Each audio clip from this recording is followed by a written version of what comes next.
so please feel free to go ahead and slide out stuff on consult. I'll just introduce you. Yep, go for it. I'm about ready to go. Okay. So our guest today is Dr. Skippy, and otherwise known as Scott Hendrickson. And you'll have to explain the Dr. Skippy thing.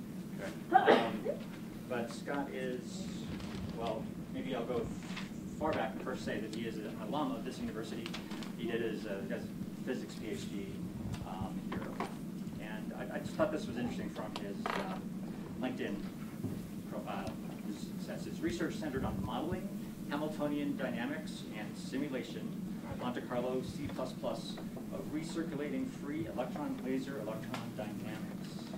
I don't have a clue what that means. Probably has nothing to do with journalism or what we're talking about. But he's also the chief data scientist from GNIP, King spelled backwards, based here in Boulder. And so now he spends his time wrangling increasingly large and fast social media data streams. And I will let you explain what GNIP is all about and the name and all of that, and why this is important to, I'm not sure who we all have here. It looks like a mix of people, but social media data is something I've been totally into the last year or so, and it's relevant to, within our department of journalism, it's relevant to just about every segment, journalism, advertising, marketing, content marketing, all sorts of things. So, you ready? I think so. Okay, Scott. Thanks for giving me a chance to talk a little bit about social data. So I have plenty of material to cover without doing an interactive part, but I was hoping to get some live streams of data so that we could play with those a little bit. I thought I had it all set up, and I just checked in, and I don't, so I just sent an email just now before I went on screen, desperately asking for the rest of the information I need to get the live streams going, so we may have live streams in a few minutes. So I'll start off with an introductory part, then I'll check in and see if we have the live streams, and then we'll either use some canned data or sort of go with the slides. We have plenty of material to do all that. So I'm the principal data scientist at GNIP. We have a team of 4 now, data science-oriented people working for different parts of the organization. Data science, it's kind of a new title. I don't know, does anyone have a working definition of data science? You've heard that term before? Nothing? So, in the past we've had lots of business analysts, lots of business intelligence people. A lot of the work I do is similar to that. I think the difference is that in a lot of that work, you're setting up systems to do regular reporting over time of the same kinds of things. Most of the people that I work with are doing exploration of things and finding new questions, and it means talking to lots of people in the organization. So we work with sales, marketing, development, strategy on the product side. So it means working with sales. We do a lot of work helping our customers understand what they can do with the data.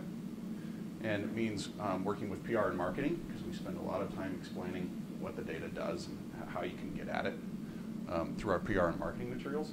So in the data science world, we kind of live in between this world of all these things. So the people that I work with have skills with Python, with R. Anybody heard of R? Anybody used R? Not sure what audience I'm talking to, but R is a statistics package for doing statistical analysis and machine learning. We do lots of work in Excel. We use relational databases and NoSQL type solutions. And we just deal with a lot of data. So we use actually a lot of low-level bash scripts and things like that. And I know a couple of you I've worked with a little bit on this data, and you start out thinking, well, let's just pull a few of these into Excel, and then you realize that most of the data sets we're talking about are pretty clumsy in Excel because they're just kind of too big. So that's the world I live in at GNIP. I work with lots of different groups of the company. So let's jump into some social data. So just so we're all on the same page, let's start with something really straightforward, data created by social activity. So this means, for GNIP, this means any social data platform you can think of. So we provide licensed social data, and we provide public API access social data. And so that means YouTube comments, Facebook comments, Google+, Reddit, Bitly. Anybody know what Bitly, link shortening? So that's really a social organization too, because you have an account there and you can shorten links with Bitly links that have special names and watch how many people go through there and access the site through those links. The obvious ones are Twitter, Tumblr, WordPress. We have news feeds, which are socially aggregated. So people pull in different news feeds and they become a central RSS feed of news. So some of the stuff that's in the news is blogs, but a lot of it is actually commercial news, like Reuters or whoever. So, for us, social data is any of those streams that are formed together by social activity on the web. There's kind of three sources of social data that are pretty much universally covers the whole way you get at social data. So there's fire hoses, and I'll talk a lot about those because I'm going to use those as our example. That's kind of the Cadillac of getting at social data. APIs, which are usually public APIs with a term of service arrangement that you can use the API for certain things and you can't use it for other things. And scraping, which is to use a tool to go crawl the internet like a search engine and pull down content. And there's quite a bit of each of these in the world. And if you do much in social data, you will run into companies and teams who have done each of these extensively. So I'll talk in more detail about those. But choosing which one you're going to use to do your project involves a whole bunch of trade-offs. And I usually try not to have slides with this many bullets on their list. But then I realized I didn't remember there were this many considerations when you're deciding how to get at the data. So for the sake of showing you that there's actually a lot to think about when you're choosing your source of data, I left them all on the same screen. But we'll cover them one by one. So technology, how are you going to get at this data? Interfaces, bandwidth, what kind of infrastructure do you need to get at this? Tools for accessing. So that all costs time or money. You have to hire someone to do that, or you have to have those capabilities in-house, or you have to buy a tool that does that. Latency. How long can you wait before you get the activity? So the way that plays into a trade-off between, for example, fire hoses and scraping is the fire hoses are within 10 seconds of the creation of the activity, for example, for Twitter, whereas a scraping solution for a blog could take 30 days sometimes. Often they're faster, but they can take a long time, and it's a little bit unpredictable. So it could be 2 days, it could be a week, it could be 3 days. So latency is an important question for the kind of project you're doing. The uniformity, so how hard is it going to be to pull data from different sources and put them back into the same normalized form? I mean, the very simplest of that is sort of like time zone information. Is it in UTC or is it in some other time zone? But that really covers all kinds of things, usernames, clout scores, all kinds of enhancements that can appear in social data can be hard to normalize and reconcile. So how much of a requirement is uniformity? Coverage, so fire hoses versus scraping. Fire hose is 100% solution from the publisher. Scraping is when they get a chance to go look. So sometimes that's an appropriate sample, sometimes it's not. APIs are kind of in between. Typically APIs are rate limited because a publisher wants to provide this data in some way that's terms of service compliant, but they're not going to just sit there and let you hit the interface, every 10th of a second for the rest of your lives, basically, as long as you want to collect that data. So there's usually a rate limiting, and they'll cut you off on those. They're kind of in between on coverage. Metadata, how much of the description of the data do you need? So do you need information about the bio information that someone who tweeted put in versus what the tweet says, right? So the tweet is, hey, I'm having a hamburger at Smashburger. But the metadata is, I live in Boulder, Colorado. I live in this time zone. My username is, my real name is. So there's metadata about a lot of this data. Licensing. Do you have the right to analyze, redisplay, redistribute, store? For scraping, that can be very ambiguous because you're going off of a terms of service that was really made for a user to browsing a site, not really for someone scraping the site mechanistically. You can also just have different kinds of display and storage requirements even through the APIs. So some APIs will specify you can store this for a period of time. Some say don't store it at all. So it can actually be non-uniform in that sense, as you don't actually have the license to do some of the things you want to do with your social data. Terms of service compliance, that's usually related to licensing. But sometimes when you're scraping a site, you're accessing the data more like a user would and less through it like an API would. And so you're really kind of more of a terms of service usage than you are a licensed usage. A lot of publishers don't like this, actually. They shut off scraping often, but it's really hard to do since it's the internet. So sometimes you can get around licensing in terms of service in a way that seems like it's okay, but you'll find out the publisher wants to stop that kind of access anyway. It's not really what they intended. Cost, sometimes there's licensing fees. Some of the streams we provide require licensing with a cost associated with it. And then a big one is analysis mode. Are you going to do batch on a known event? Do you need 1 week of data from 4 years ago? Or do you need real-time analysis with a dashboard and ongoing analysis? Or something in between. I mean, there's other kinds of projects, but those are kind of the two extremes. It's sort of one batch historical project versus the real-time rolling analysis. So that's a lot of stuff. Any questions on the consideration? Any comments about that? Just one question. So you described GNIP and your role in these considerations.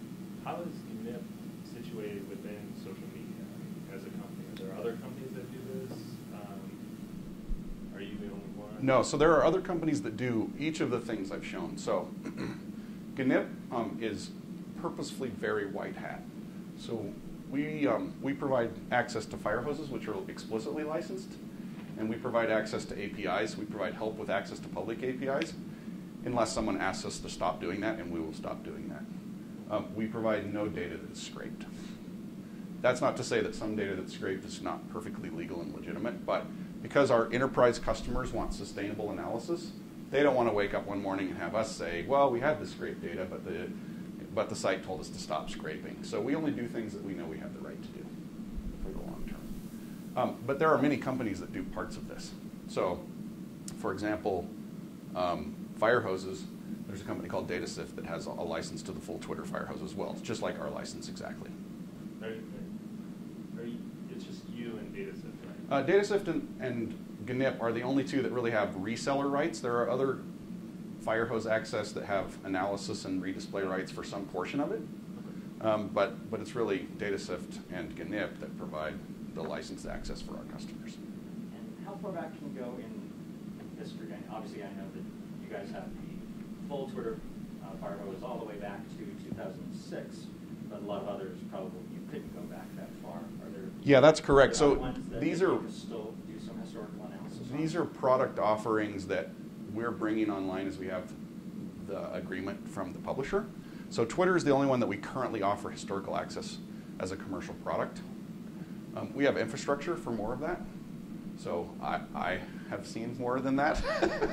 I have access to more than that. But as a product that GNIP sells to people, it's really the historical Twitter. And you can access any tweet from the first tweet on from that corpus. So. Allow you to go back a little ways? Some APIs will give you a buffer full of data. So if you put in a query, the API will fill in as far back as it sort of has in the buffer for that query. That's not really considered historical, although you may get some pretty old tweets out of that, for example. I know that the Facebook API does that a little bit, but not very far back, hours sometimes is all. So it really varies publisher to publisher. Yeah, any other questions about this burdensome slide? It seems that some of these you can answer and some of them, well, you're not indicating who it is that's asking them. It seems that some of them you would ask and some of them you have the client ask. So I wrote these down as I would ask as a researcher at any organization or for myself. I mean, I ask these questions sometimes too. GNIP tries to provide enterprise-ready answers to many of these questions. But some of these, like for this one, we actually have a range of products, and our customers choose the kind of analysis they want to do. We have a historical product, which is very batch-oriented. You put in date ranges and queries. You send off the job. Tomorrow you get the results. So these are the types. Sorry. No. So these are the types of questions that you would ask after asking whoever the representative is working with a client, asks them, like, they would get like business questions instead of these more technical questions? What would the organizations be, the clients be providing to you? For GNIP's clients? Yeah. They would be coming to us with a description of their business problem, which would probably answer most of these questions. Okay. Sometimes they don't really know to answer some of these questions, like these two. So we would probably, they would say, I'm going to do a project that's studying the spread of cholera in Haiti between X and Y. And then we would say back to them, well, we have these considerations. You're probably going to want to do a batch mode analysis on a historical corpus for which you have full licensing. You're looking at a very particular kind of message, so you might want full coverage at 100%. So that's how that conversation unfolds. It's like the business problem or the research problem sort of drives how we would try to answer each of these. Maybe this is a little bit related, but more journalism oriented. Let's say that I'm in the New York Times and I would like to look at the full fire hose from yesterday, all of the stuff around the location of the Boston bombings.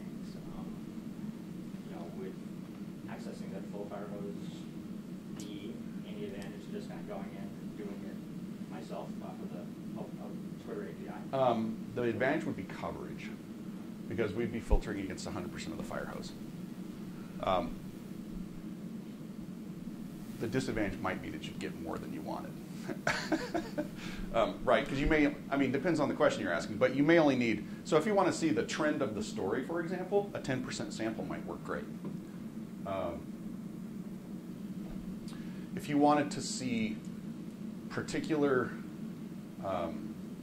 observations of the event, you'd probably want to go with 100% filtering to see if you could, for example, define a geography or a set of keywords or a set of keywords, and then really narrow in on You might be able to get every single picture out of that exactly, area, right. rather than Yeah. just a sample of it. And this is not a hypothetical question. We got this request yesterday.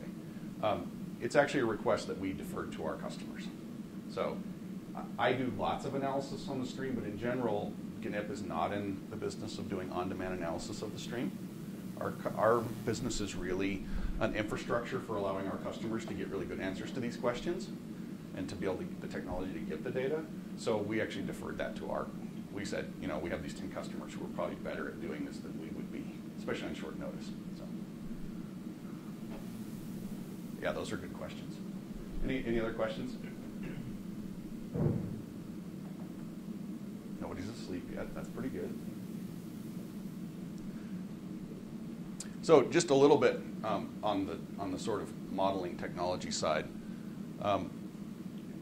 As you decide what question you want to ask of the social data stream, you kind of have this model analysis and storage question that comes up.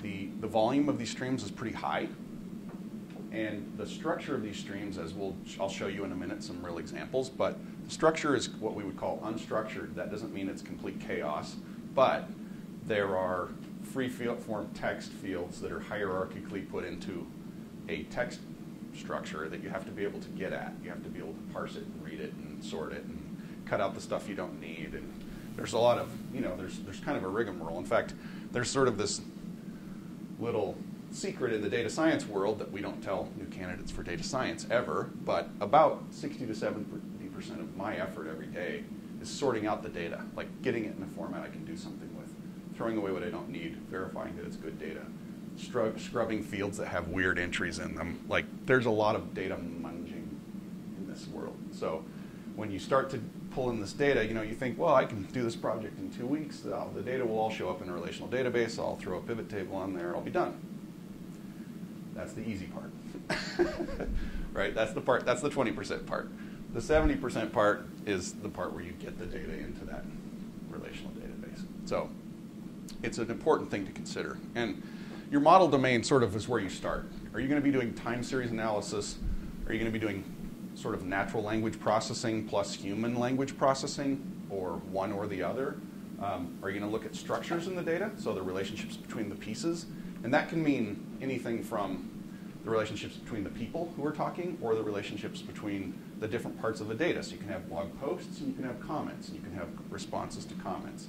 So there's a structural piece of that that's like a network as well. So you're typically not going to be taking your social data and shoving it into a one-size-fits-all solution for those kinds of questions. Like those 3 different modeling domains really require different technologies, different rates, different software tools, different data munging. Like the whole thing is different. So once you sort of start down one of these paths, you're probably not going to solve the other problem with the same data structure that you just built. It's going to be really hard to use a network database to do natural language processing.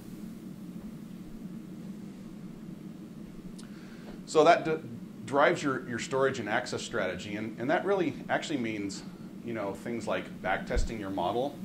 Do you want that to come from flat files or a database? Do you want to do it once, or do you want to do it over and over every day? Are you doing online learning? So you want to build a model and then update the model as you get new data? Like there's a lot of considerations for how you do this. Spreadsheets are bad for that, but maybe great for browsing the data. Relational databases are great if you have that structure that's like sets, where things always fall into the same columns and rows. But if you don't have that, you may have a really hard time, and you might want to go with some kind of NoSQL type solution, right, which is a more free-form key-value pair type store. You're typically going to need somebody with some development chops to help you make these decisions. So you can say what problems you want to solve, but somebody needs to know sort of what the underlying technologies are capable of doing.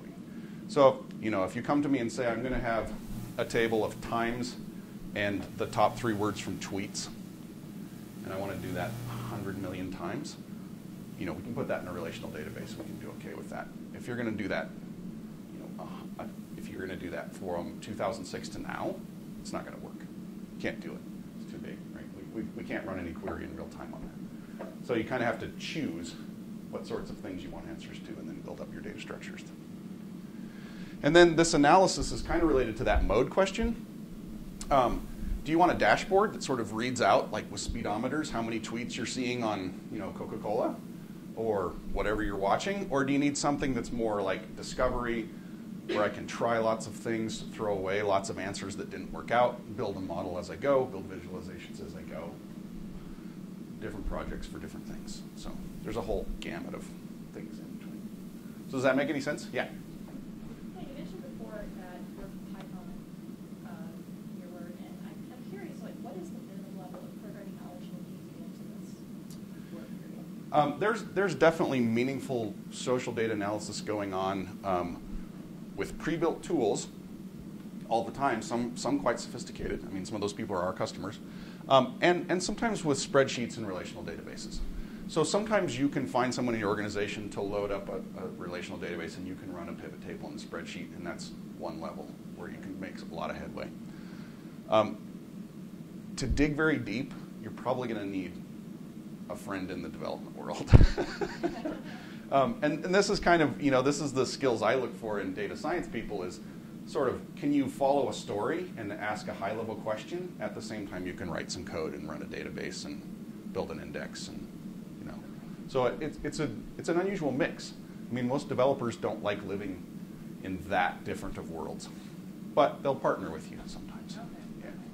So, Yeah. But for yourself, for example, I don't have a programming background, but if I wanted to do this kind of work, what would be the do I just need to kind of get a sense of just basic programming, or what would I need to? Yeah, you probably want to start with some higher level tools and a friend in the programming world versus learning the programming. You might find it too frustrating to try to learn programming up to the speed that you need. Find a data scientist. Another question. What's the most accessible NoSQL program do you think? I mean, maybe Amazon S3 is the easiest to use because you're at first contact, it'll feel like a file system like on your computer. And then as you go along, you realize, oh, it's actually a key value store you can use in that way. There's many other solutions. I mean, I actually use one called Redis a lot that's an in-memory solution, and that makes it very fast. But it also makes it limited, by the size of my computer. But something that would be good to introduce to a class. Yeah, I mean, Redis is nice because you can have a nice command line interface. You can just put keys. Here's my key is hello, and my value is goodbye. And I mean, you can do it very interactively, very quickly. And so key value pair, just all we really mean by that is literally that. I mean, it's a database that takes a key, which can be anything that's hashable, and puts in some value, which can be literally anything: a string, a structure, a number. So they're very free form. This thing typically is a structure of many things. Not always, but sometimes, and I'll show you an example of that in a minute. This thing is, the date or someone's name or whatever problem we're trying to get at. We would choose the keys based on the questions we're going to ask and the values of these things. So very different than a relational database in which we're always putting the same thing in row after row, right? Name, address, whatever, right? It's just row after row, the same thing. This thing could have actually different forms of values for every key if you wanted to. So that brings up, I think you started to go this direction. Like, do you need a supercomputer to do this, your laptop to do this? So, I mean, that's a good question. And so that's a nice leading question because I didn't put anything in here about that. But typically my tool set right now is, on here I have R and Excel and Google Docs and Google Spreadsheets. Bash, which I'm going to hopefully show you how I use it sometimes. So I do a lot of that here. And I also have 4 EC2 instances on Amazon for me and my team, where we have installed more tools as well as R that we can use remotely, so I can actually log into R from there and do things. I also have access to a variable cluster of as many computers as I need for elastic map reduce, which is the Hadoop solution you hear people talking about. Like overnight, I just ran a job that had 41 nodes, and it ran for 10 hours. So that's quite a bit of, I think it was 950 computing hours that I spent overnight on a cluster. So that's a big resource. But as soon as the job was done this morning, I dropped that cluster, so I'm not paying for it for a long time. So I used it for 10 hours, and then I let it go. So Amazon's great for this because you can pull in those resources, use them for a while, and let them go. And you're only paying as you have them. So EC2 instances are just Linux computers for, what you can put anything you want on them. Just to go back a tiny bit, I'm wondering if you're seeing a lot of job opportunities because of this, let's say in large newsrooms or ad agencies, marketing agencies, where you need to find people that do the stuff that you guys. Data scientist is it's a hot job right now. I mean, I like to think it's just me, but I get job offers every week on LinkedIn. I don't think it's just me. I mean, it's just a really hot thing right now because, we all have our different things that we're interested in, but typically people I associate with have some visualization tools they like, and some skills there, some data tools they like, some skills there. They've chased some stories and written some things. So they have a sort of circle of skills that's pretty broad. And you mentioned news agencies. I mean, a couple of the really great data science teams are at New York Times and The Guardian in UK. Both really great teams. And they're led by data science types that have technical chops and journalism experience. Yeah. And visualization. I mean, just to give you sort of an idea of what happens for like the New York Times data science team that does things like, if you remember the election picture of the tree breakdown of who had to vote, which states had to go which direction for which candidate. You remember that one in the New York Times, anyone? No? It's a pretty neat visualization because it really boils down to like 5 state decisions that mattered. They did, 250 check-ins to their repository on that project. That means somebody thought they had a result like 250 times. And that's a team of 5 or 6 people. So that was collecting the data, visualizing the data, recrunching the data to do it a little bit differently. Sort of to get that last thing that they put in the newspaper was a pretty considerable effort. And that's common. So speaking of the New York Times, a journalism alum from this campus, John Branch at the New York Times, won the Pulitzer Prize yesterday for feature writing for Snowfall. Nice. Have you seen Snowfall? I haven't. Well, I don't want to spend too much time on it, but it's amazing multimedia immersion account of a bunch of people who died in an avalanche in the Cascade Mountains. And so as an alum, he's on our advisory board, journalism program, and so he talked to students here about a month ago, and he kept emphasizing that I wanted the science I want it to be a human story, and there's an obvious amount of data visualization and formatting and structuring of data in a sophisticated way, but he kept emphasizing that the story would come first, emphasizing the human angle and not to let the science get in the way. And I thought that was a bit paradoxical, but it does bring up the point about marrying narrative, and this would apply to social science as well as the physical sciences, marrying the narrative craft with using science but not as a data dump. So I'm wondering, is that happening in your field with the bridging of data science and data visualization and also the writing part? It definitely is, and it's not.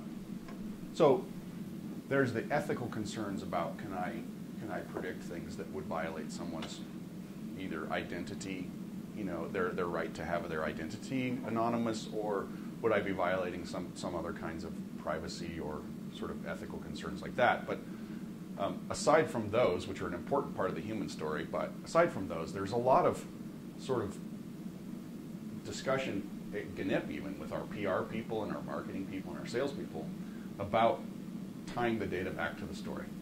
And that's really both ways. I mean, it's not just that someone comes with a story and says, find me data that shows this.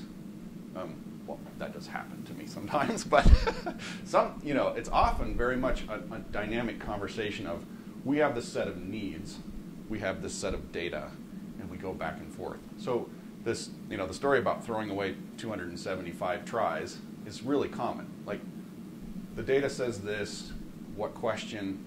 Let's update the question. The question wasn't quite right. Okay, now that we have a better question, let's refilter the data. So that goes back and forth a lot, and it has a lot to do with the story we want to tell. Yeah, I mean, it's an important part, and it's actually it's something I've struggled to hire in data scientists. I mean, I like people with a journalism background to come to data science because they have a nose for chasing a story. They'll stick with it, right? Keep asking good questions, good intuition. Where does it go? Where does it go? Whereas sometimes the more statistics-oriented people will just give you the average. Call it good. So, yeah, that's a hard one. It's a hard mix to get in someone with technical experience.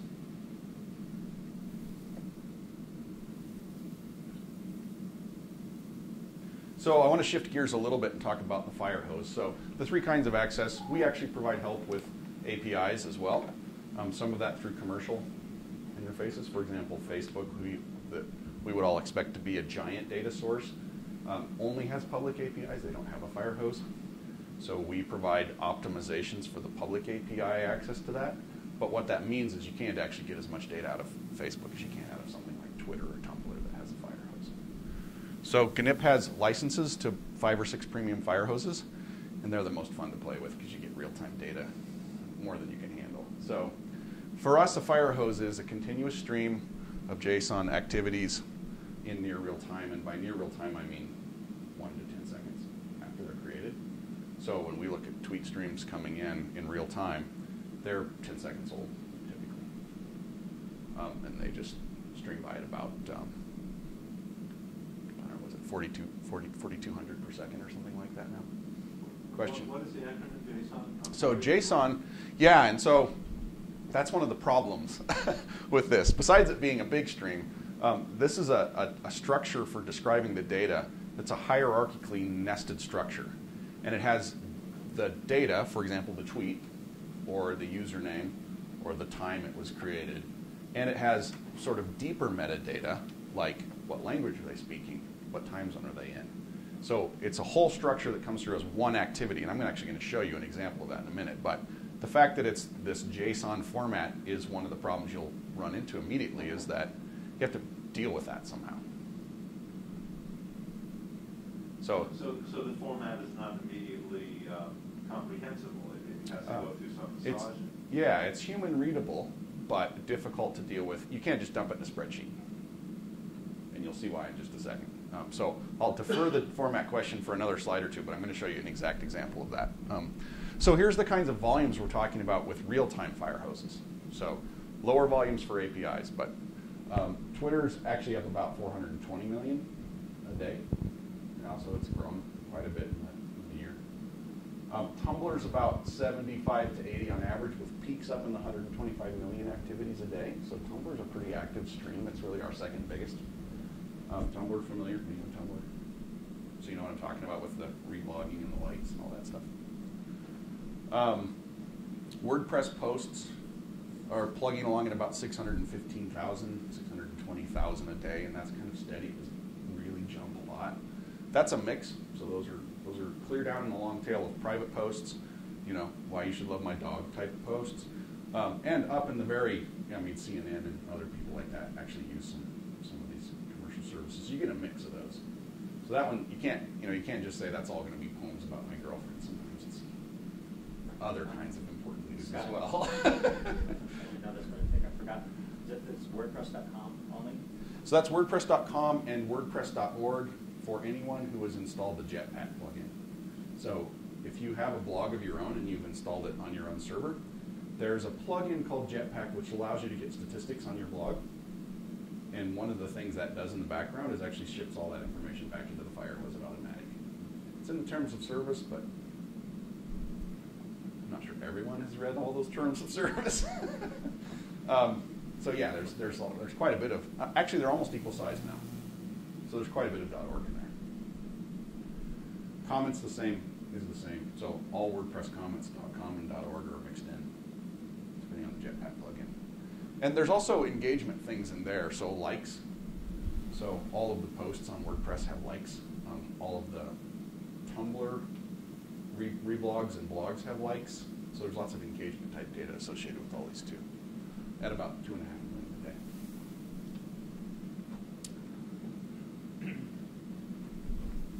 Any questions about those? Are there any other fire hoses that exist that we just don't have access to yet?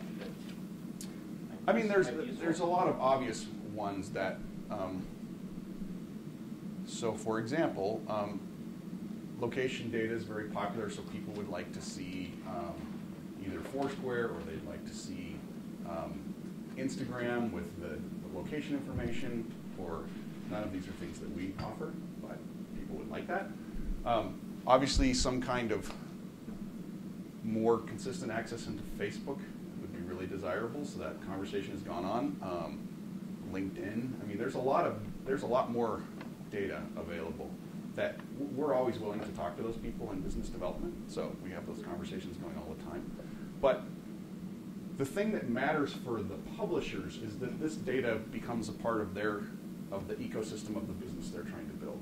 So these publishers have discovered that they want to do advertising, they want partners and sponsors to have certain things, and part of what is required of that is that there are analysts doing something with the data.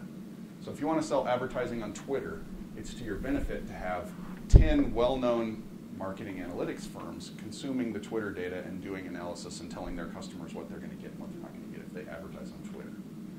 So that's the continual driver for these fire hoses is, do they have a business model that drives a data environment where they want people to be getting the raw data? So that, it's typically not, can we give away some more data? And it's typically not, can we make enough money from a data stream to make it pay? It's typically, how does this fit our whole business strategy? So, I mean, that's an important part of the question. And it's why we have a lot of business development conversations with lots of publishers who decide not to do it right now because we help them sort out what parts of their data ecosystem are going to work and which parts aren't, because we have a lot of experience with that already. I mean, Twitter's far ahead. They're very mature in this. They know what they want from this. Where does Google fit in that? Like Google Plus, but also other parts of the Google ecosystem? Yeah, so, I mean, currently all we have from Google is public API access. I think there's obvious reasons why Google may decide at some point to provide a fire hose. We hope they'll do it with Gannett. It's our business, but they may not. Yeah. I mean, keep watching our website. We add new publishers. Let's see if there's one I can tell you about that's not going to get me in trouble. We're on camera. I'll have to be careful. Yeah. So in addition to this, we have things like stock twits. That's what I can talk about. Stock twits is a finance-oriented version of Twitter, which all the users are vetted for being actual stock traders. So the format is very much like Twitter, but the audience is selected and curated.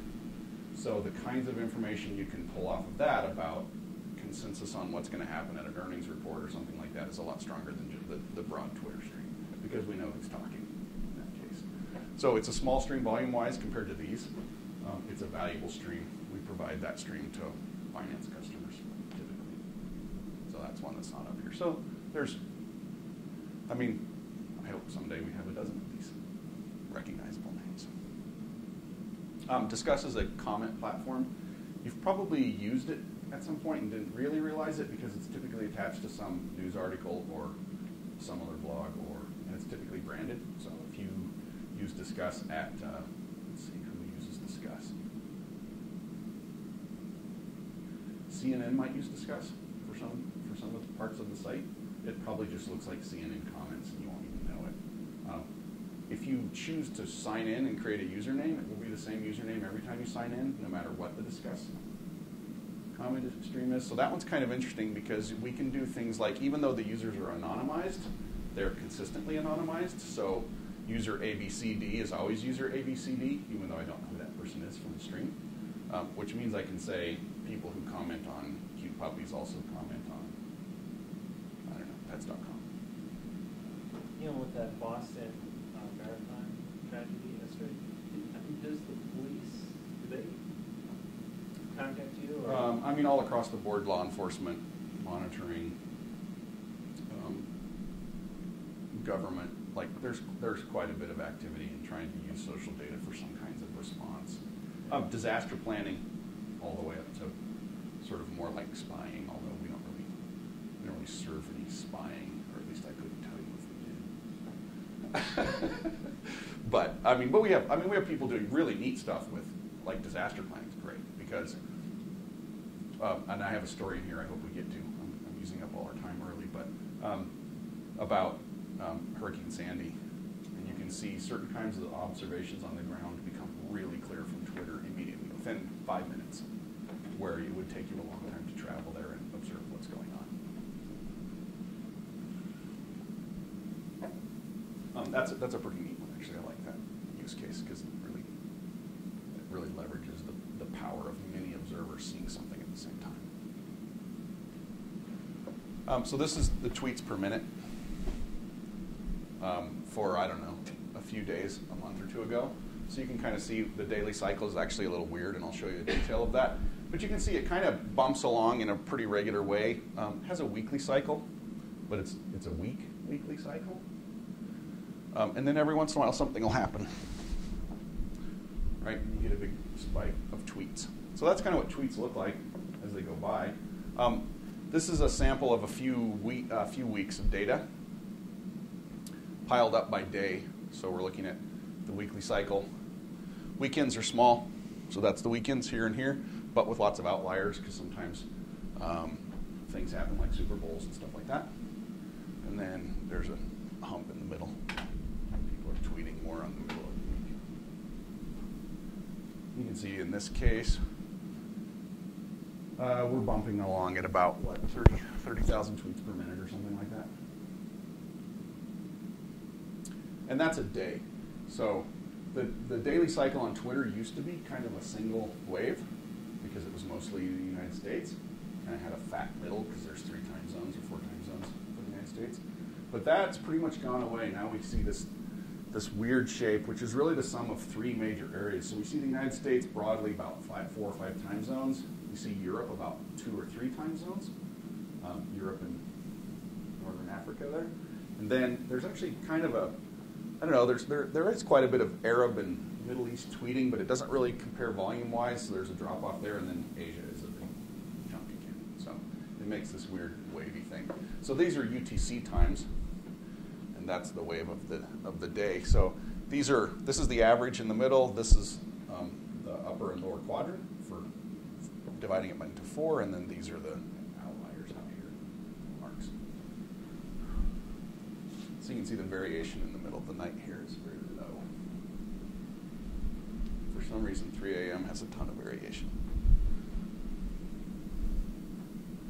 Those are UTC times. So that's kind of the, I think you used to be able to sort of see things go around the Earth, like New Year's Eve and stuff, really cleanly, and then there's been more and more sort of mixing in of things that you have to sort more carefully as people worldwide use Twitter for all kinds of things at the same time. So some of those events aren't quite as distinctly coming out of the time series as they used to. So let's see if we can get this to work. Hey, look at that. So this is a single tweet. So this is back to your format question. This is a single tweet, and let's see if we can. Let's go down first. And then, nope, that's all the smaller. It's going to let me go. So this is a single tweet. I'm going to scroll down. You can see that there's 105 lines in a single tweet here. So let's grow that back up a little bit and look at some of what's in here. So this is the JSON format. It always starts with a curly bracket, ends with a curly bracket at the bottom. And then each subsection has key and values. So the body of the tweet is the first thing we see here, and that's the thing probably most of you thought of when we were going to get tweets was what's in the tweet. So 2 of our 3 cars are racing in Silverstone today. That was the tweet. So Twitter has defined a retweet count as part of the tweet.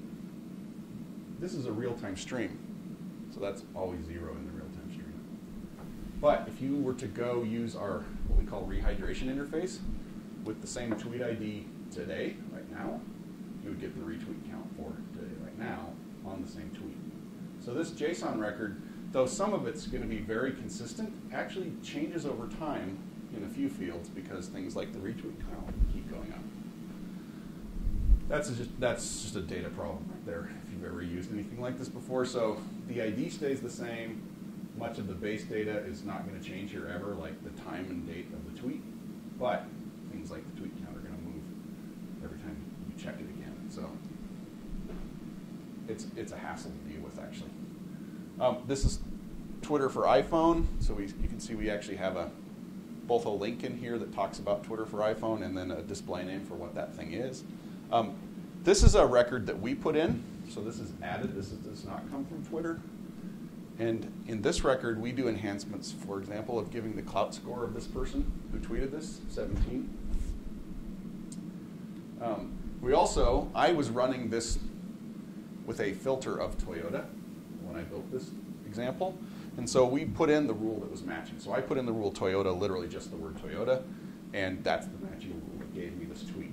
If I were to put in many rules, like our customers do, hundreds of thousands of rules sometimes, I might match 2 or 3 rules at the same time. I might match 10 rules at the same time. They'd all be listed here, so you could sort that all out after the fact. And then we do a language identification on the tweet. So we actually do some language analysis on that tweet and tell you what language it's in. For long tweets like this, we're pretty solid. For tweets of 2 or 3 words, that's a really hard problem. We're probably not doing that great yet. We keep working on it, but it's pretty hard for 2 or 3 words. So this is when this tweet was posted, 2012, 10/27, 12 o'clock UTC. And then you can kind of see the other challenge here is that the object is something that Twitter defined. And so in their definition, they had the tweet again, only they called it summary. So because of this object thing might prove to be useful, or you may have already built a tool that consumed the Twitter API, and you were already consuming that part of the structure, we actually put it in here for you. So it's redundant because all that data appeared somewhere else already, but it may help you to use an existing system that you already had built to consume this stream of data. So that's kind of the trick here, is that with JSON, besides making the whole tweet bigger, there's really no problem with having this in here and having most people ignore it, because they just won't look for key value object. And that's very typical for our customers to consume the stream and just sort of drop half of it or more on the floor instantly. So they don't want this object, they just let it go. Next up, we have an actor, and there's quite a bit of information in the actor. You can put an image in your profile, so Many of you have probably done that in Twitter. You can put a time zone in. This is the display name for their location. This person hasn't tweeted very much. Only 41 status updates at this point. What else do they do here? They have a summary. They claim that they speak English only. This could be a list, but they only put in English. There's a link to their profile. They have 18 followers. They follow 22 people. They created their profile in 2011, 10:06. So there's actually quite a bit of data about people in Twitter, right? It's a little surprising sometimes. You don't realize you're going to get that much. We send that out in every tweet. So again, if you were to look at many tweets from Chappelle Racing, these numbers would change as they got more followers or followed more people, even though some of the other stuff would be the same. Question? Would location information be included in that, or is that? Yeah, so if they entered it, it's in here. So in this case, what did they put? Yeah, they did put it. They chose Kent as their location. There's also usually a, uh-oh, I'm supposed to stand up and do something.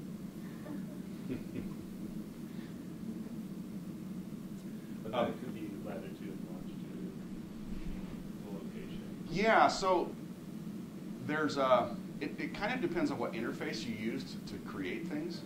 So sometimes it encourages you to put in a place, and then sometimes it actually makes you feel uncomfortable putting in a place.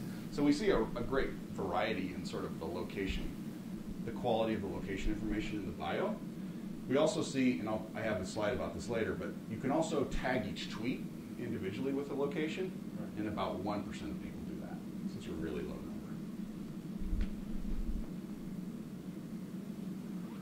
So let's see. And now you can see kind of other structural things that come out. So we actually break out the hashtags that appear in that tweet. We tell you what they were and where they were. So you can see that there's indices. This 106 characters in, clear through character 115. The hashtag Renault5 showed up. If we look back at the tweet, we can probably see that somewhere. Nope. You can see the Toyota one right there on the far right, just going off the screen there. That's this one. So hashtags on Twitter are particularly useful because people typically tag their tweets with some kind of topic that they're interested in. So it's a hint as to what aboutness that's pretty dependable.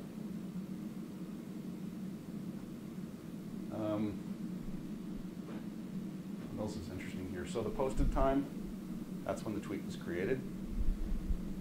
And then this is kind of interesting because it hints at something else. So the verb here is post.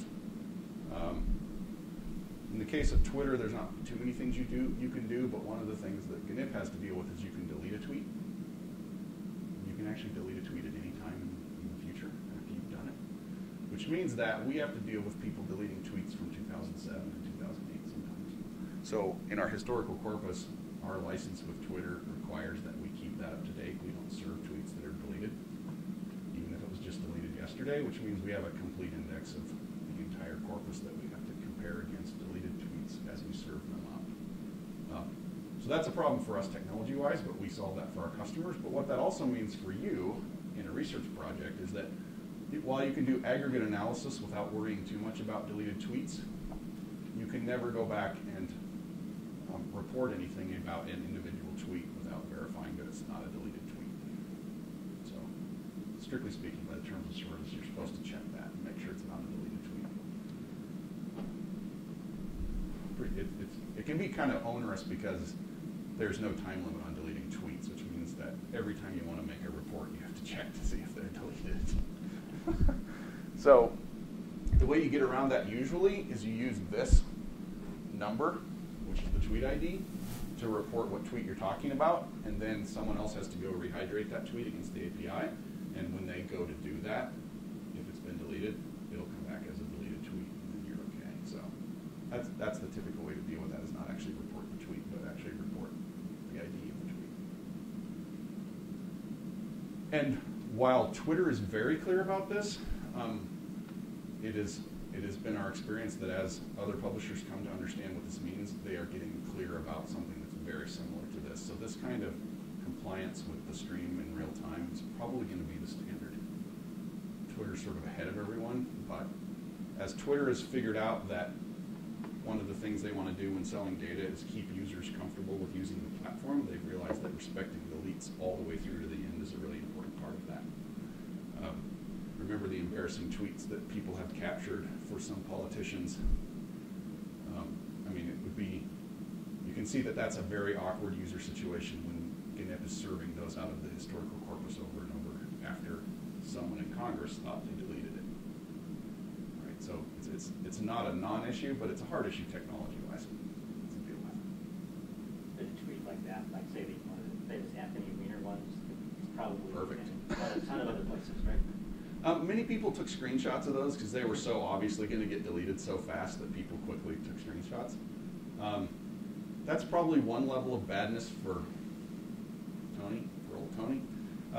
But to have them repeatedly served out of the historical corpus as a systematic way of doing it is probably many times worse than that, right? So, Do you know if, I think I read something where Twitter was donating the corpus to Library of Congress or something. Steve was trying to figure out how to do all this. Are you aware of? I'm very aware of that because we're doing it for them. Oh, you're? Oh. Yeah. So I'm quite aware of it. So are they keeping those tweets as historical records in the Library of Congress? Or are they doing They're working out what to do with that with Twitter, but we're doing the cleaning up part for them. So actually we're the technology behind the Library of Congress tweet corpus. And we've been providing access to tweets through our technology from the Library of Congress. And I think I don't think it's completely clear on historically where some of that's going to end up. They're still working that out. Because that is easily Yeah, point of right. Attention. Yeah. No, Obviously you want the historical record. And obviously you don't want you don't want the historical record. Yeah, and I think so that part of the negotiation is between the Library of Congress and Twitter. We're in the middle to help make the technology work. I mean, working with them is funny because you work with customers who make hyperbole all the time about we can't do that, we can't do that, or we can't agree to that. But for them, it really is. This would take an act of Congress to agree to this. So we get that answer from them a lot. It's kind of a weird negotiation. Someone's serious when they say that. So if somebody deletes a tweet, is the tweet actually gone? Or does it still exist somewhere? That's an insightful question. So if something got subpoenaed or a deleted tweet can be brought back? So subpoenas are something that I don't know how to deal with, except for that we typically deflect those questions back to Twitter because it's not really our corpus. We have a certain licensing restriction on the corpus. But even for us, the answer to your question actually is that it sometimes is lingering around places inside of GNIP even when you can't get it through the commercial interface because of the way the technology works. So yeah, I mean, is it gone? It's probably somewhere. We're very careful about it never coming out of any of our APIs. Yeah, and I mean, Twitter has to have had to deal with this. They just haven't told us how to deal with it. I mean, it's inevitable at some point,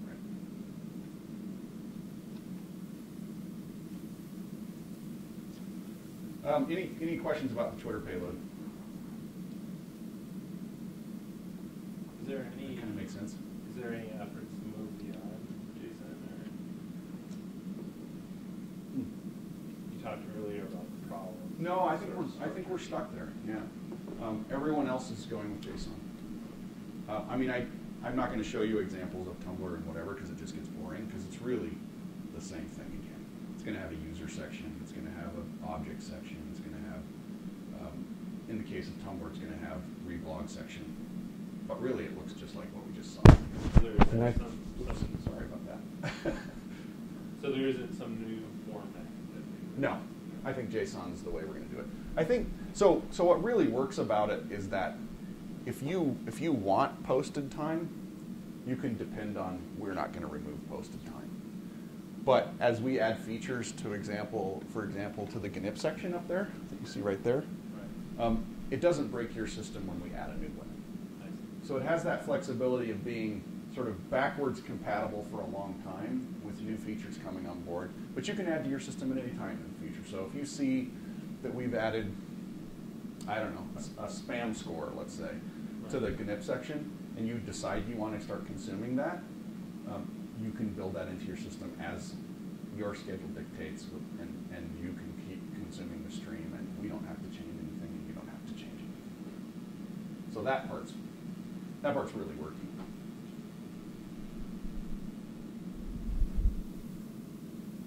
Any other questions about the format?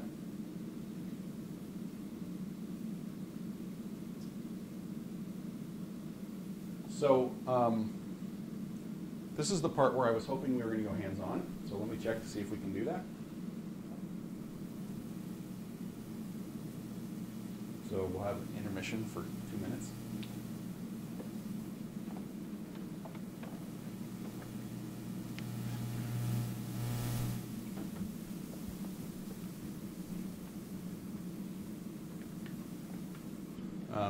So let's blaze ahead with part 2.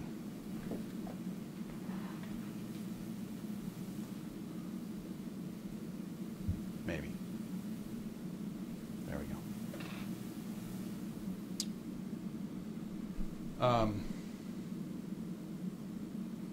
Actually, let's blaze ahead with part 3, because we still might get the hands-on part.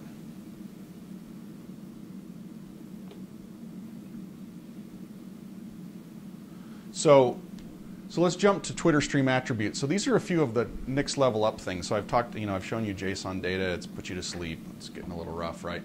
So let's talk a little bit more about some descriptive statistics on top of the Twitter stream, and then we'll move straight into some stories about things that have happened in the real world that are reflected in the stream, and maybe that it'll sort of tie together why we're so worried about all those technical issues that I started out with. So Twitter stream attributes is the next thing here. So one of the things that's interesting in the Twitter stream is there's an in reply to data element. And that gives you a structure inside of tweets to hook things back together. So if someone has a conversation on Twitter, if I write a message to you and then you hit the reply button in your Twitter client, that gets reflected in the data. We can actually hook that back together and make that a conversation. So sometimes tweets are very succinct. It'd be like, yeah, me too. You have no idea what that's about, right? By hooking those things back together, you can put together conversations. And this is actually true in comments and other things. So I just kind of use this as an example of a simple one in Twitter. So a structural issue that you can solve by looking at the stream of data and then hooking the tweets back together, just like you can with comments or reblogs or other things. So there's data elements to do that. Retweets. So retweets is a thing that happens on Twitter. You might tend to think of retweets as being noise, but remember their engagement. Someone read a tweet and said, that was important enough that I want to retweet it. So they do measure sort of the intensity of someone's interest in sharing this link or sharing this story or whatever it is, right? So about 17% of Twitter activities are retweets. That number varies a little bit depending on what's being shared. The RT thing is a convention. You've probably seen it in tweets. It's actually not required, but most clients do it now, so it's a pretty reliable way of looking at retweets. There's a lot of unattributed quoting on Twitter. And in fact, with very simple sort of machine tests, we can build a stack of tweets and compare the next tweets coming in to the stack of tweets and see that many things that aren't marked as retweets are actually partial quotes from something that just came through 10 minutes ago. So that's hard to get at a little bit, but also a great measure of how the audience or how the community or whatever is interacting with the content.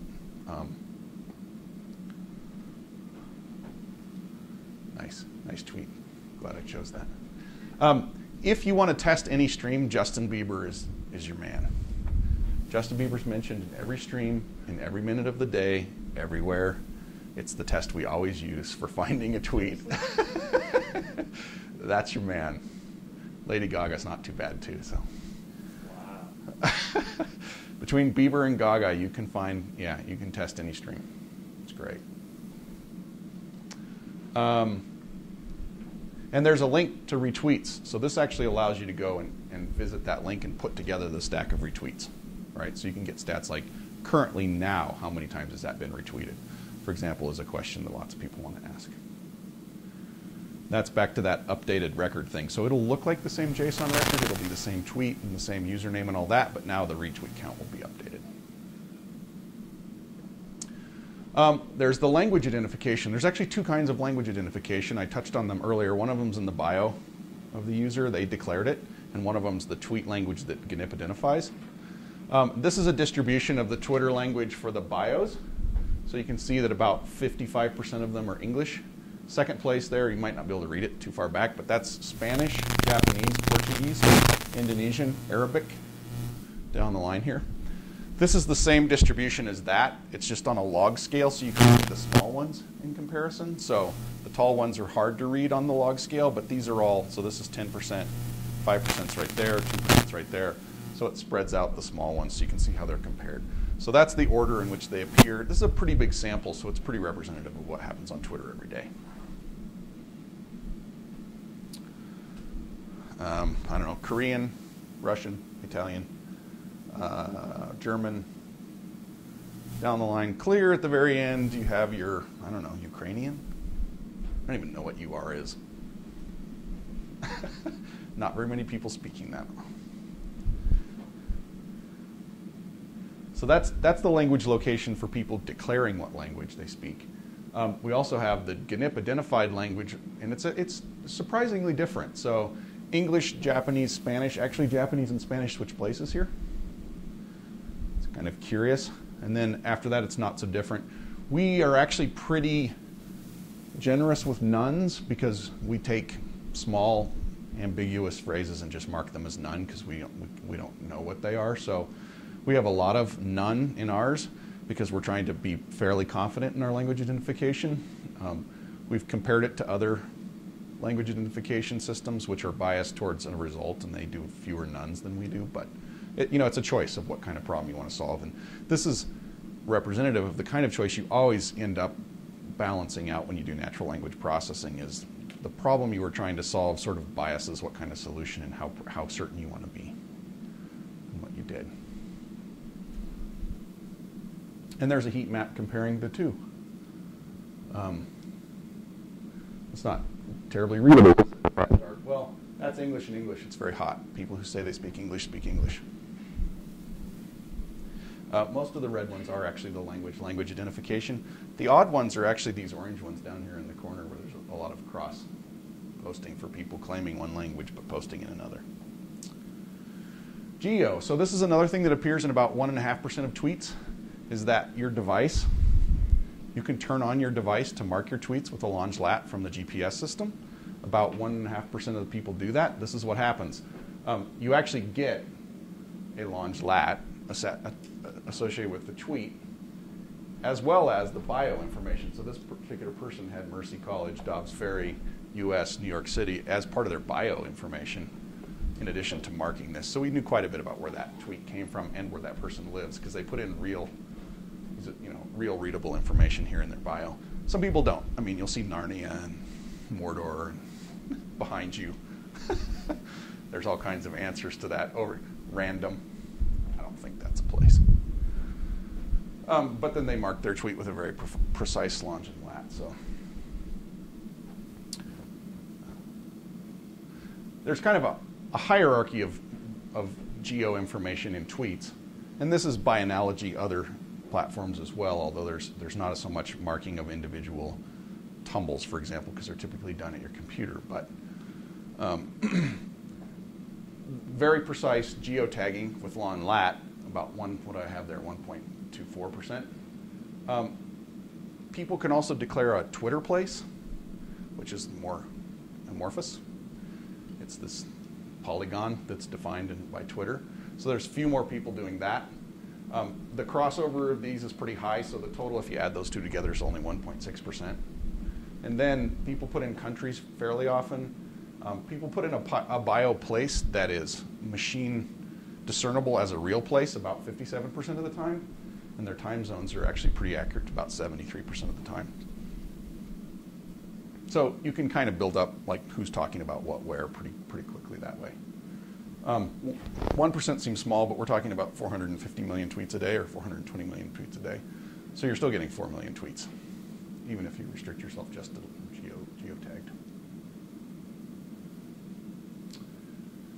geotagged. So I've shown you lots of Twitter examples of attributes.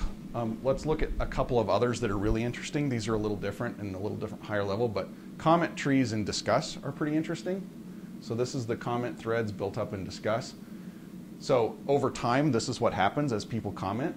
You keep getting more and more the later you look. Remember, it's a time-ordered stream of events as we're seeing it in the fire hose. So we started out with a few, and then as we kept watching this thread, we kept building up the tree. So somebody commented on cute kittens. Someone else said, yes, indeed, that's very cute. And then these people got in an argument about it, and then Nazis came up right here because all conversations on the web end up in Nazis. According to who's the guy who said that. There's a law. You can look it up on the internet. But in general, I mean, you see breadth or depth depending on the kind of conversation. So different kinds of conversations evolve really differently, and you can actually sort them out from that. So Discuss as every kind of conversation you can think of. Politics, pictures of kittens, literally, like everything is there. So you can sort that all out. If you look at the distribution of that, you can actually see that it's kind of strange. There's this is 10,000 Discuss trees, like the one I just showed you one representation of. This is 10,000 of them, and if you look at the length of the user list, it kind of follows this scaling law that's pretty interesting. You know, there's hundreds with 10 people. There's tens with hundreds of people. I guess that's right in here. And then there's a few that just go on and on and on. I mean, somehow there's a few conversations that pull lots of people in. So that's kind of a curious result. And this is related to the other one in the sense that this is the number of comments, not the number of people. But it has that same kind of scaling law that you can come out. And so, you know, we can use some of those structural attributes to describe things about Discuss in general, and then look at anomalies there and actually get at a human story. So that's why I'm showing you these graphs, because once we have a model that says, especially when we cluster these by topic, so if we were to say cute kittens in politics and draw circles around them, then we would see a difference between the scaling laws for some of those different topics. And now we're sort of on the trail of a human story about, wow, people who talk about this tend to respond in these kinds of ways. People who talk about this tend to respond in different ways.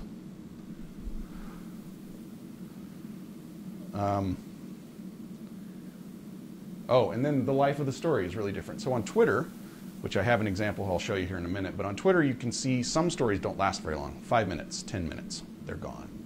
On Discuss, you can actually see stories lasting a long time. So this is the number of comments after 20 days.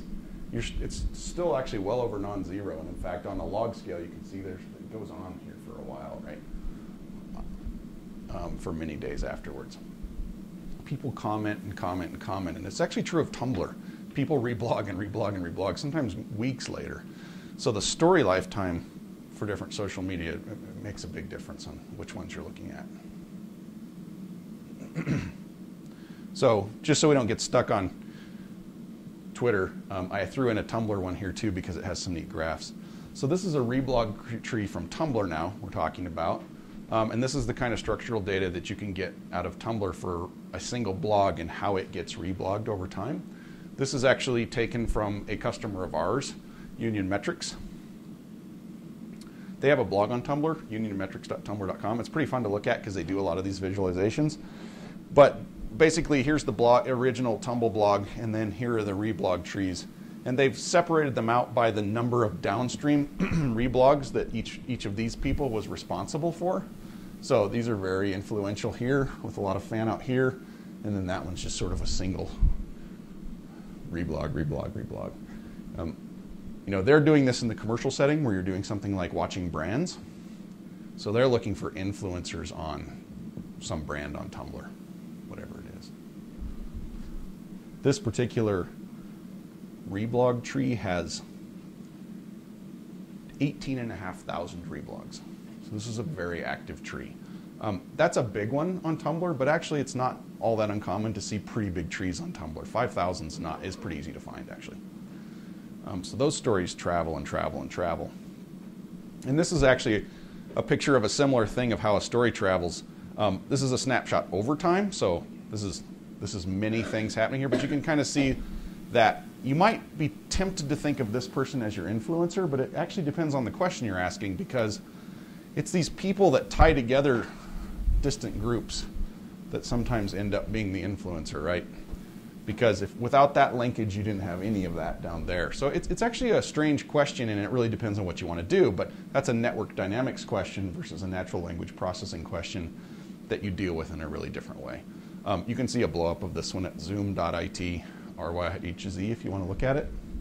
It's kind of fun to cruise around and look at it. This is just a snapshot on a larger network diagram. So that's what a reblog tree looks like. And then the lifetime question again for Tumblr. That's the earthquake in Mexico in 2012. That's 3 hours later, not even 3 hours later. On Twitter, it's already died away, even though it was a very big spike. This is the Oreo cookie story back in 2012 about, remember when they did the rainbow Oreo for gay rights ad, which, I mean, as you're pointing out, half the people didn't even see. Well, it was actually a story that lasted on Tumblr for a long time. It actually goes on and on and on here. Like, it just keeps getting reblogged and traveling on and on. So the lifetime is a lot different. If you started with the Twitter assumption that there's a pulse and a decay, and that's your story, you're going to miss most of the story on Tumblr.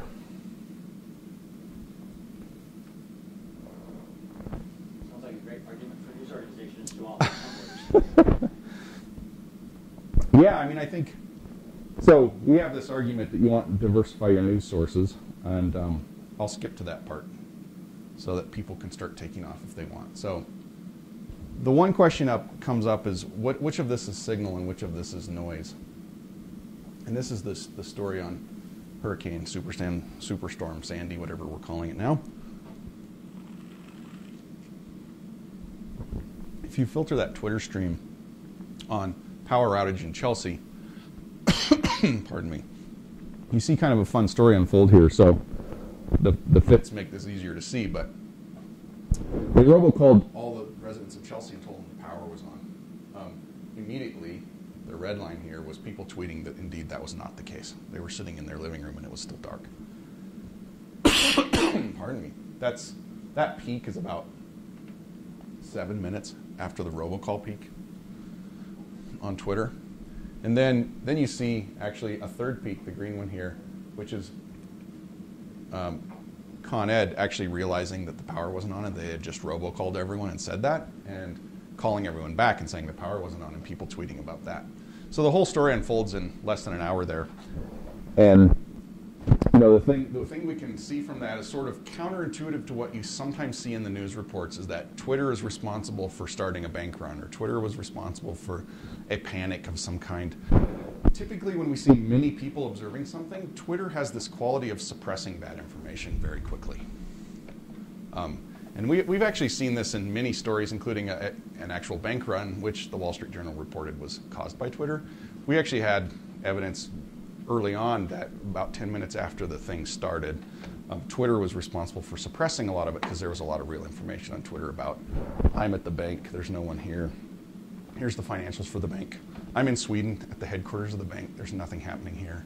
Like, there was so much information that came in after the initial panic that if you didn't keep looking and sort of understand what crowds do with information, you're probably missing the story. So, you know, you could easily say, well, Twitter caused more confusion by tweeting out that the robocall had happened. But soon after that, Twitter actually suppressed that with real information from people on the ground. And that's pretty common on Twitter. So if you know what to look for, actually there's pretty solid information about things that are observed by many people at the same time. Things that spread on Twitter are a little different than that. Just for comparison, when the power actually came on, there wasn't a robocall, and this Twitter spike is about 20 times taller than any of those. So when people actually saw the power come on, then they actually tweeted about it, the signal was much, much larger. So that's the second thing, is that sort of crowds are going to give you a response that's actually more in response to the thing that's actually being happened versus the conversation about the thing when they're all observing it at the same time. Expected events, unlike a power outage or turn on, have a really different profile. So this is a hurricane on Twitter. This is hurricane, well, I can't remember which one this was, August 2011. Anybody remember what that was? Don't remember. So this hurricane was obviously predicted because we're pretty good at predicting hurricanes now, and landfall is pretty accurately predicted. So people knew for a long time, and I think this spike here correlates with the story about the hurricane changing landfall or changing power. I can't remember which, but it's a pretty good correlation with the story. And then this is actually the hurricane hitting the ground. So this profile of buildup and then decay, with the decay being faster than the buildup, is very dependable. We've seen this over and over with expected events. So the Video Music Awards, the Grammys, the Super Bowl, like things that people know are coming have this build up, fall off. Things people don't know are coming actually have a surprisingly precise mathematical model. So this orange is a mathematical model for the pulse of everyone observing the same event, and then some people getting around to tweeting a little earlier than others about that event, but many people seeing the same event at the same time. This is an earthquake again, and then this is actually when a news story came out and a broader audience started to talk about the earthquake. This is actually people in the earthquake up to here. So that fits surprisingly good. And then when the story takes off and other people who aren't in the earthquake start to tweet, it actually wanders off from the model. But by knowing the model, we can actually know when to start looking for the news stories, because as soon as we saw this little bump here, we knew something else had happened besides the earthquake.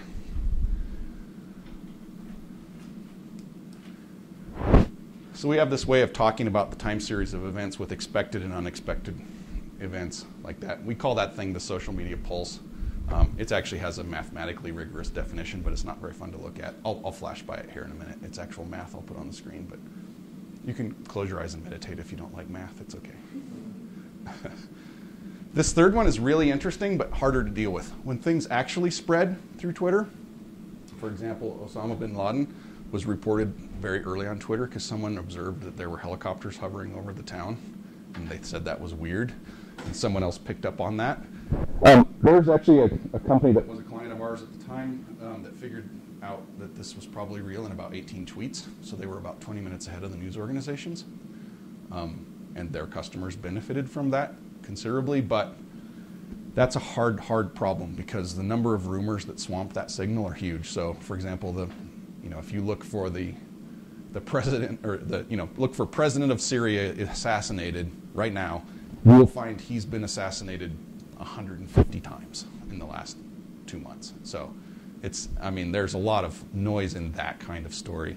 And yet there are ways to go through that network model and figure out credibility that really do work. So most of the assassination reports that are phonies are created on new accounts. So that's the first signal, is you can look up how long this has been an account. So you look in that bio information.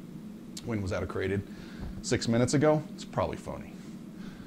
If that's a diplomat that's been tweeting for 3 years, you might want to pay attention to that, right? So that's the kind of thing that you do in these network models. It's a little bit more complicated, but you have to be ready for those because you need a way of measuring credibility of a single tweet for that kind of a model. Where these are just 100,000 people said I was in an earthquake and it's very clear, or 10,000 people said the power's on in Chelsea and it's very clear. Any questions over that sort of? Because this is very easy to show on Twitter, but actually really applies to all of the social media streams that we look at to some degree. I have a comparison at the end here to show you how a story unfolds on different media, but they all have this sort of expected versus unexpected, and then this more difficult spread through the network credibility model. So it's a good tool to have stored away. Is there anything that is close to Twitter and speed? Or is Twitter just out there on its own in terms of identifying big news events? So I'll show you something that's not too far from Twitter in just a second. So that's a good leading question, but I'm going to flash the math by you. So for these social media pulses, we actually compare the speed, that question you're asking, by the half-life. So the time to observe half the total activities for the event. And that's a useful measure because we can actually predict it early with this mathematical model. So that's the curve I showed you. This curve right here is that orange curve I showed you. And by the time we fit the peak to that model, I can tell you what the half-life is for that story, even though we haven't gotten there yet. So I can actually predict the half-life from a curve fit. And this is because when 100,000 people observe an event, the statistics are pretty large and dependable. I'll relieve you of that. Yeah. In a large sample, you're actually able to predict human behavior then with this algorithm. Yeah, because the basic assumption for this large of an audience is, how long will it take you to sort of grab your phone and tweet the thing? I was just in an earthquake. And so that's kind of what's being measured here. And what we can say for that many people is, it's a kind of a typical time scale to get that task done. The other thing we can say is that people lose interest in tweeting something if they can't get to their phone fast enough. So after like 10 minutes, they're like, oh, I don't care. Something else is happening now.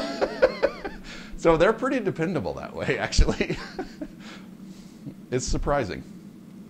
So that's what's going on in the model here. The expected event model is harder. Though it has that asymmetry all the time, it's much harder to fit and predict, because it really depends on the event.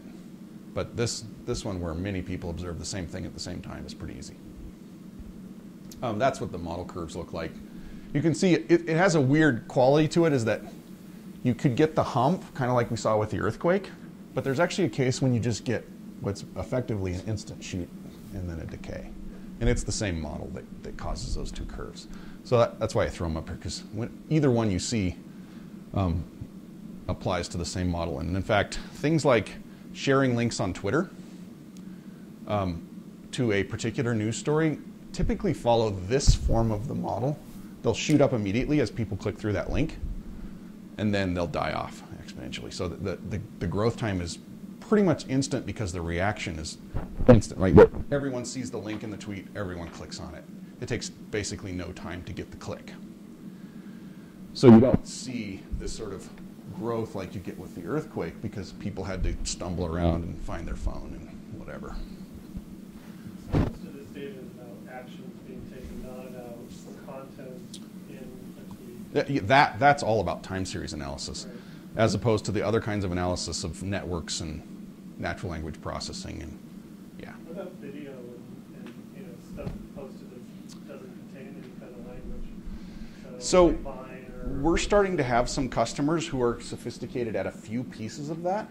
So there's a company that does logo recognition, and they'll go through Tumblr posts and tell you all the Nike shoes. That's hard to do at scale, because we're talking about images coming through. If you tried to do all the images coming through GNIP, you're talking about doing 100 million images a day. So it's hard to scale, but we've seen some companies having some successes in niche areas with that. Video is harder. I haven't seen anyone do anything with video yet. I know Tumblr, a lot of people will just read only images, right? There's no text that's Well, involved in it. yeah, so there's about 80% of Tumblr is images, 20% is text filterable. Some of the images have captions and tagging, so they're not quite a total loss, but they're pretty hard. Yeah, and so we're talking about 20% of 120 million, or 20% of 100 million, so 20 million a day-ish. There's still a lot of content, but you're right, like there's a big chunk of it. We actually provide filtering that lets you just say, show me things, or filter on things that are text for this reason, because it's just too much volume if you can't deal with the images. So that was that. So here's the comparison story as promised. So this is the whale trade. Remember when JP Morgan Chase lost $2 billion in a single trade, and it was kind of a big deal because $2 billion is quite a bit of money. They announced a shareholders earning call at like 4:50 in the afternoon.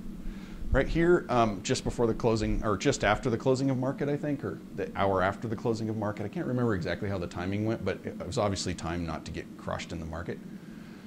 The Twitter pulse, that's the top one, takes off immediately. So it goes pretty straight up there, right at about the starting time of the call. And in fact, it has a weird shape because there's a pulse of there's going to be a call, and you see that pretty strongly. And then it was so close to the call that that was just dying off, and then people started to tweet from the call, actual information. So that one has a weird, and you can kind of see it actually goes down and then it jumps up there again. And then there's a news story later on, and that's the third jump there. And then the next hump is the next day. So it acts more like a predicted event the next day, where people are just like, oh, what's happening now, right? They already kind of knew what was happening. This is pretty typical of Tumblr, and I actually only drew one of the pulses here, but there's one here and there's one here. You can actually see, like, the story gets reported pretty early, but it's not very strong. And then it gets a little stronger, and then it gets a little stronger. And that's, I haven't quantified that, but that actually happens a lot on Tumblr, where there's reblog activity and then it sort of slows down, and then there's more reblog activity and it slows down. So in some sense it's pretty fast, but not very strong. And then the next day it's actually quite strong. And this is when you start seeing sort of political cartoon style commentary, and like it really fans out to creative work. Pictures of the CEO frowning, and you know, Tumblr takes on a whole different path than Twitter in that regard. Blogs, I mean, they almost do nothing. A few people noted something was happening, but the bulk is the next day. This is the next morning. Comments are interesting because as soon as there's anything to comment on, people start commenting. So in some sense, they're pretty fast. But people also get up at whatever, 6 in the morning and read blogs and then start commenting. So the next day you see this big pulse, and it's really not the expected event pulse, it's really the pulse. So that one's kind of curious because it's, the comments are, they're kind of a fast response to blogs, and people want to say stuff, so they just start saying stuff. All kinds of stuff.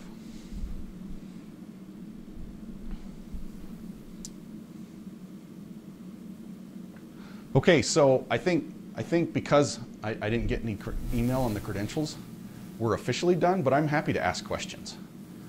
I skipped over a section that had more of the details of getting at the data because I thought we were going to be doing it hands-on.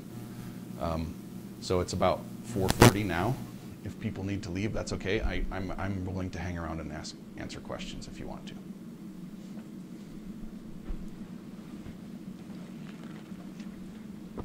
Thanks for coming. Appreciate it. I just wonder how you see this playing out in terms of this data being accessible and easy to find good information for value. I'm mainly asking that as a journalist. You know, we have tools to make what you do, that I can do sitting at my desk if I'm a user. So dashboards like the one I showed you from the Tumblr dashboard, those are becoming kind of off the shelf, available for certain niches. Thanks. So that one is targeted towards watching your brand. So that's a particular kind of dashboard. But those are getting pretty rich, and you know, we have 15 or 20 of those customers building out marketing-oriented monitoring dashboards that do counts of activities in the most simple way we're looking at here, but also adding things like the network analysis that you saw from the Tumblr reblogs and stuff. So for some of those, they're growing fast. We have a few customers who are having some real success with text analysis. So a handful of people are doing some interesting things with sentiment analysis on a limited audience that's really defined carefully, and then machine learning up and learning, just people learning what to do with that particular corpus on that. For Twitter, it's different than for WordPress, obviously, because the size of the content you're looking at is so different. But I would say that's ahead of the curve. I mean, on average, people aren't doing that very well yet. There's some of it. And then the network analysis is spotty too, so it's kind of hard and it requires some sophistication, but I'm imagining there will be tools to do some of that better. You know, I kind of marked 2012 as the year of successful counting for our customers. They really did a good job of counting. They counted things pretty effectively.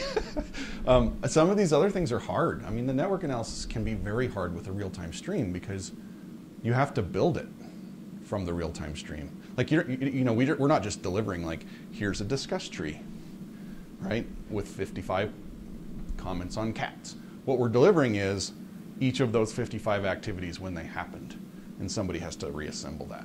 So technically, it's a hard problem. So I don't know where we'll be on that, but I imagine some tools come online. I don't know, I could predict early 2014. So 2013 might be the year of realizing there's other things besides counting. Piggybacking on Steve's questions, we've talked about this before, but as researchers in this space where we're not looking to leverage this for advertising business models or that kind of stuff, Yeah. around academic research models. I mean, I've talked to people and they're still trying to figure out, here's an incident that happened on Twitter and I want to just scrape some data, and they're really struggling with just how do I do that? Yeah. Do you see that? There's some growth there. I mean, it's not really a business opportunity in the same way some of these other things are, but. So there we are actually seeing more and more researchers coming to us having written in the data costs into their grant proposals, which surprised us. So we actually have a growing academic market of people coming to us and using mostly our historical product. Yep, and they're actually writing in those costs into their grants. So they, surprisingly, I mean, fast. They figured out that 9 months before I'm going to get this grant, I need to come and talk to GNIP and ask them how much it's going to cost to get the data and what I can get and whatever, and then they write that in. And we're able to work with that pretty well. We've looked at other models though, and I mean, if you have ideas on how we can make this more effective, we have the licensing costs, which we're not very flexible on because it's really Twitter or Tumblr or WordPress. It's really not us at all. And then we have the delivery costs, which for historical are a little bit expensive because of storing and filtering the corpus in real time and then making it compliant as it comes out. So I mean, there's real costs we can't really erase, but we can. But you can always smooth out each step along the way, right, and make it a little easier. It seems like a lot for researchers.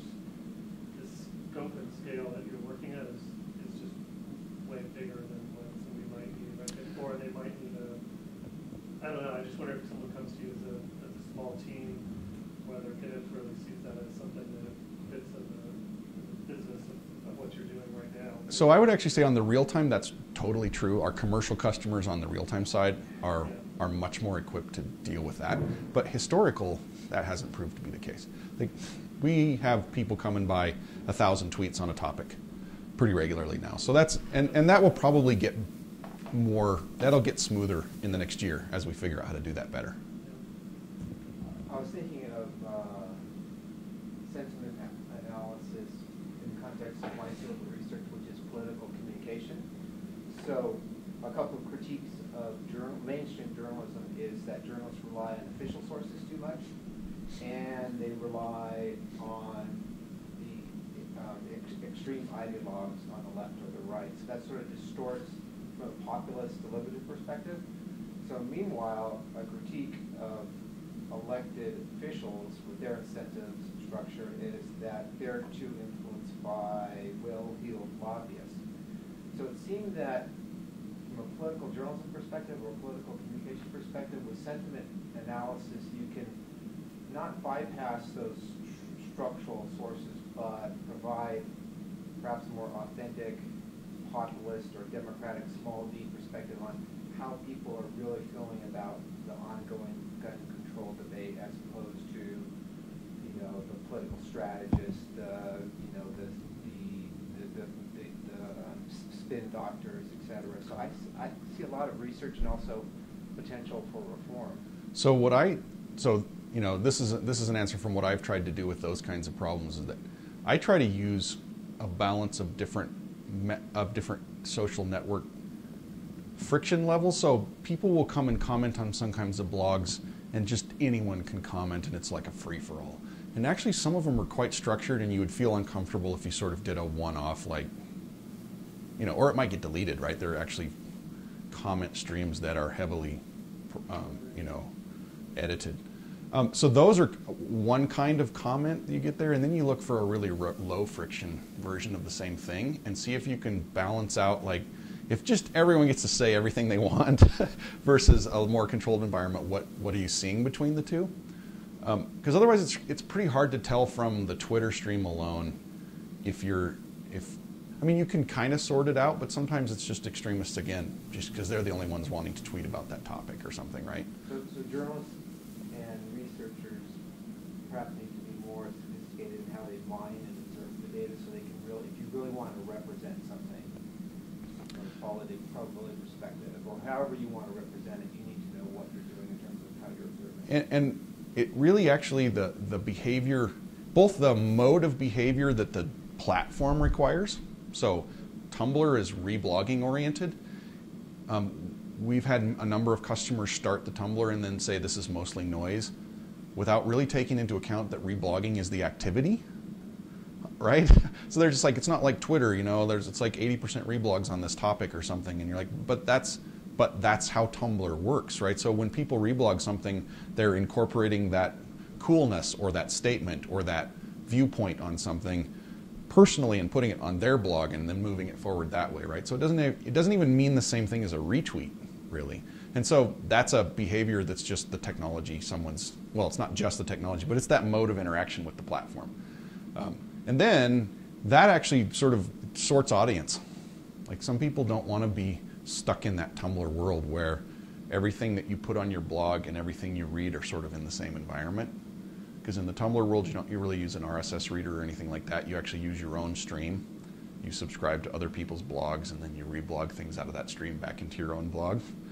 So it's a mode that people who want diverse sources don't even choose to use, right? So those kinds of behaviors really sort out who's there and what they're doing. I mean, I even act differently on Twitter than I do on Tumblr, though I think I have the same views at the same time, right? So those are hard, and it starts with understanding why people are interacting the way they are. So when people sort of start saying, I'm going to use Tumblr now and I'm going to use it like Twitter, I'll just feed it into the same system, they almost are never satisfied. It doesn't act the same. It doesn't have the same content. The users they're not there for the same reason. They're not saying the same kinds of things.